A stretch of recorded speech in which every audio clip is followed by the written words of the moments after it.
Kolkata TV ডিজিটালে ভাষ্যতে রয়েছে আপনাদের সঙ্গে। আর যে বিষয় নিয়ে আজকে কথা বলবো, বাঁকুড়া জেলার বেশ কিছু জায়গাতে রাত নামলেই আতঙ্কিত হয়ে পড়ছেন সাধারণ মানুষজন। সন্ধে থেকেই কার্যত দরজায় খিল দিয়ে বসে আছেন এলাকাবাসী।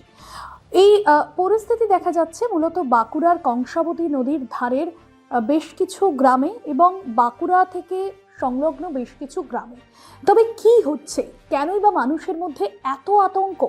রাতের আগেই মানুষ সন্ধে থেকেই ঘর থেকে বেরোনো বন্ধ করে দিচ্ছেন। এমনকি এলাকার বাজার দোকানে যেতেও সাধারণ মানুষজন দরজা খুলে বেরোতে ভয় পাচ্ছেন। আর এখানেই আতঙ্ক কাজ করছে। রাত বাড়লেই নাকি দরজার মধ্যে কেউ কড়া নাড়ছে। কখনো মনে করা হচ্ছে যে সেই দরজা খুলে যখন কেউ বেরোচ্ছে কাউকেই দেখতে পাচ্ছেন না, বা কখনো কেউ থাকলেও সেই তার ছায়া মিলিয়ে যাচ্ছে। তবে সেটা অবশ্যই কোনো অলৌকিক ঘটনা হতে পারে না, এমনটাই স্থানীয় মানুষজন তারা বলছেন। সেক্ষেত্রে দাঁড়িয়ে কি এমন ঘটছে যেখানে দরজায় খিল দেওয়ার পরেও দরজায় কেউ এসে ডাকছে, এবং সেটা বিভিন্ন ক্ষেত্রে দেখা যাচ্ছে যে কেউ পালিয়ে যাচ্ছে, সেই শব্দও কিন্তু বোঝা যাচ্ছে।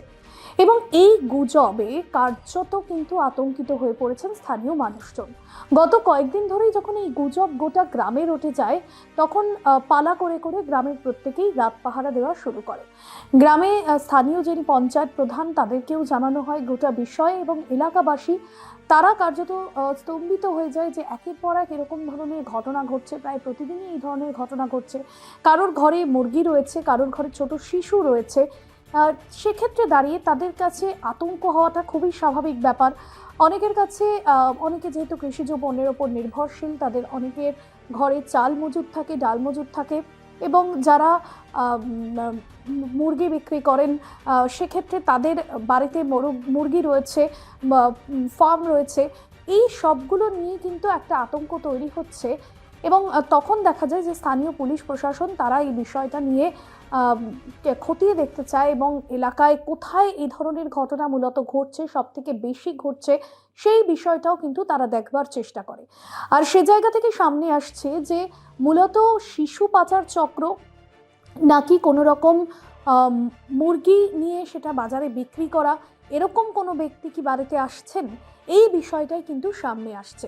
আর এবার আপনাদের জানিয়ে রাখি যে ঝাড়গ্রাম থেকে ঘটনার সূত্রপাত, যেখানে স্থানীয় বাসিন্দাদের মুখে মুখে নানান কথা আসছে।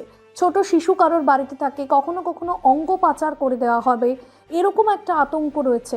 আর এই আতঙ্ক থেকেই কিন্তু স্থানীয় মানুষজন তারা পুলিশ প্রশাসনকে খবর দেয়, এবং পুলিশ প্রশাসন তারা মনে করছেন যে এমন কোনো পাচার চক্র সেখানে সক্রিয় হয়েছে যা রাতের অন্ধকারে তারা আসেন, এবং কখনো বা সেটা শিশু পাচারের সঙ্গে জড়িত কেউ হতে পারে, অথবা চুরির জন্য কোনো রকম বড় চুরির উদ্দেশ্য নিয়ে কেউ আসেন।